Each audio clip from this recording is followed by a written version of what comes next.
Hi, my name is Josh. Welcome back to the library at Hermit Street, where I go through my extensive personal library, grab a couple few books, and talk about them. This time, I have a microphone, so hopefully the audio will be a little better. Possibly not. It's not a very expensive microphone. Books wise, here's what we got this week. So first, I'm going to describe this book, and you tell me if you playing along at home. Tell me if you think you know what story this is. A young professional has to rescue his well-to-do uh, romantic interest who's been kidnapped by supernatural pirates, and he, rescues her with the help of, a kind of scoundrelly rogue with a heart of mostly gold that we'll call Jack S. Um, they fight ghost pirates. There's voodoo involved. Um, a lot of swashbuckling and adventure and piratey goodness. If you're thinking Pirates of the Caribbean, Curse of the Black Pearl, you're wrong. You're terribly wrong. What we actually have instead is On Stranger Tides by Tim Powers. Now, this was written in, let's see,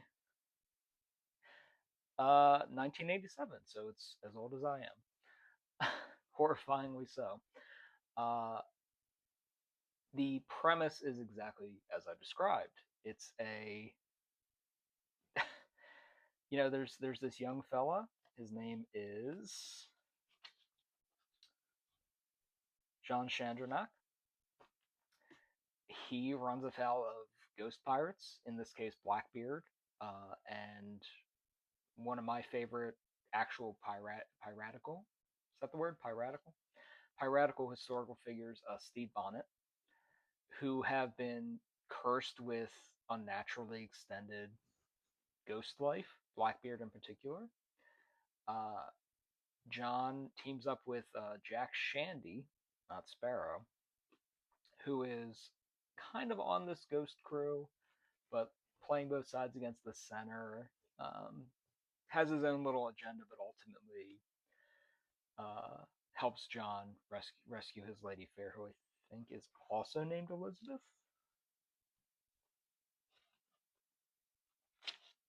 Thrilling stuff, right? I'm reading it as we talk. Uh, Margaret. No, sorry, Margaret, not Elizabeth. Um, but yeah, this is to the point where I kind of wonder if there was legal action taken or like a settlement. This is very much the exact plot and premise of Pirates of the Caribbean, and I think at one point, probably when this came out, this was like a what we'll call like a forgotten seminal science fiction fantasy text. Uh, in addition to Pirates of the Caribbean, there's a lot of similarities to Monkey Island, which itself is a, shall we say, narrative antecedent of those Pirates movies. Um, but yeah, on Stranger Tides, I read this a couple few years ago, and I kind of just picked it up on the strength of the cover. I was like, oh, Ghost Pirates, that's delightful.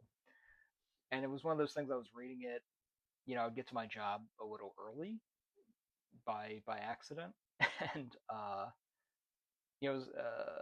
have like 5-10 minutes before I had to actually go in and clock in, and I would be reading on Stranger Tides. Uh, and again, I didn't know that it was going to be. I didn't know until I cracked it that it was going to be like, oh, this is where they got it. So that's always a fun reading experience. And if it's like if you're like me, it sends you down a Wikipedia rabbit hole or two.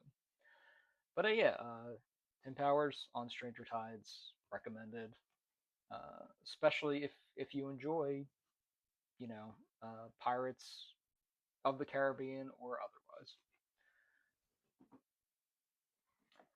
So next up we have, and this is another one. I almost did a theme episode with this one, where it's like stuff that is kind of basically other stuff.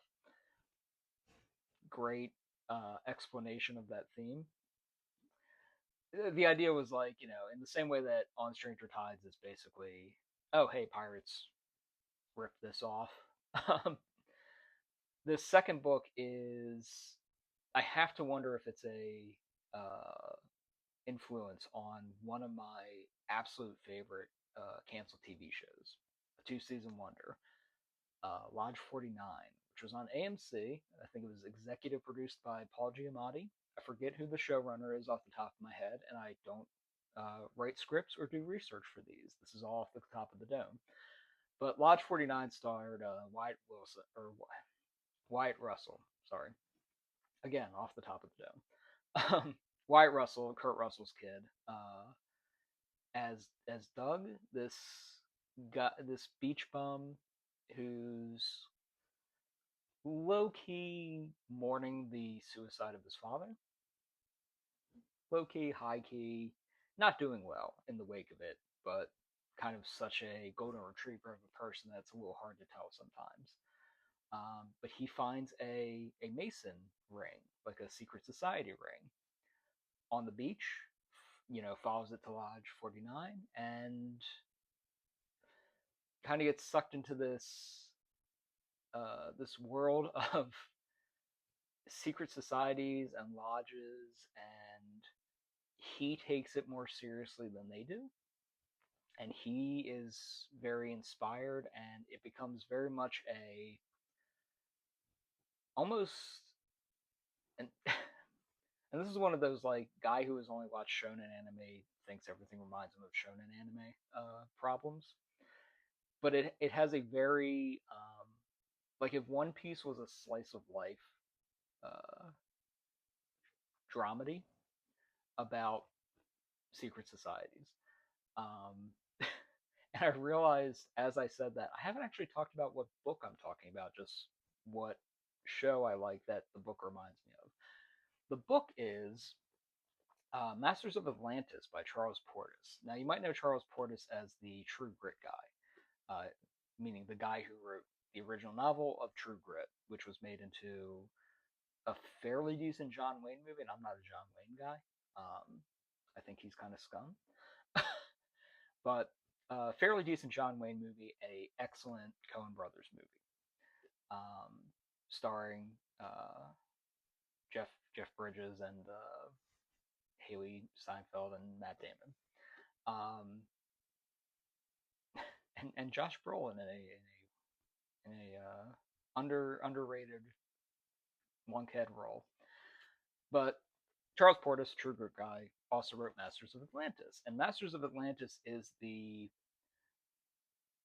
history of a Atlantean lodge and secret society, meaning a group of well-to-do gentlemen who decide that they have the secrets of the lost society of Atlantis, and concoct rituals and initiations, and eventually like there's schisms and infighting and comically sad declines of the various lodges. And it's a comedic, satire is probably the wrong word, but it's a dryly comedic full history of these enlightened knuckleheads, let's say.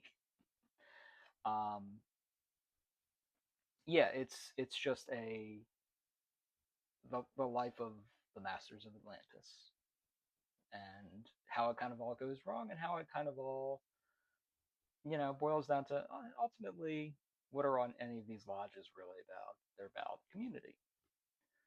They're about very elaborate, weird ways to be in community with your fellow man. Um, but yeah, if you like me remember Lodge 49 and were very fond of it, or you loved the Coen Brothers True Grit, or you love the John Wayne True Grit. I'm not gonna. It's one of his better movies. I just don't like the guy.